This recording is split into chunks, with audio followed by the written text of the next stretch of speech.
आणि बातमी बीडमधून संतोष देशमुख हत्येप्रकरणी न्यायासाठी मस्साजोग ग्रामस्थांचं आजपासून 2 दिवस अन्नत्याग आंदोलन होणार आहे।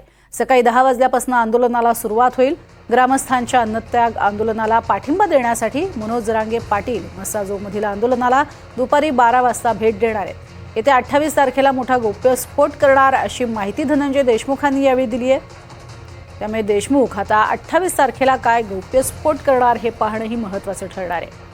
यापूर्वीच त्यांची अपेक्षा आहे फरार असलेला आरोपी ताब्यात घेतला जावा आणि ज्या पद्धतीनं सध्या सूत्र हालतायत ती पाहता कारवाई संथगतीनंच होत असल्याचा आरोप हा मस्साजोग ग्रामस्थांकरवी केला जातोय। ग्राफिकच्या माध्यमातून आपण पाहतोय मस्साजोग ग्रामस्थांच्या नेमक्या काय मागण्या आहेत। पोलीस उपनिरीक्षक राजेश पाटील, पोलीस निरीक्षक प्रशांत महाजन यांना बडतर्फ करून 6 आरोपी करावं।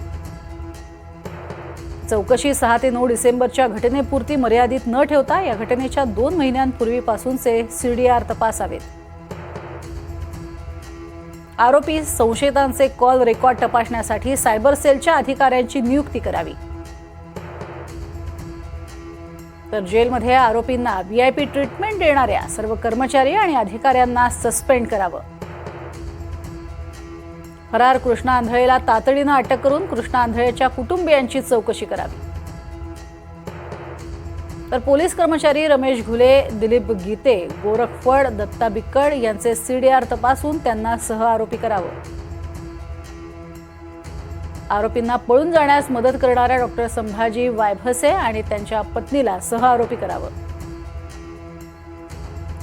सरकारी वकील म्हणून ॲडव्होकेट उज्ज्वल निकम यांची नियुक्ती करून प्रकरणाची जलद गती न्यायालयामध्ये सुनावणी करावी।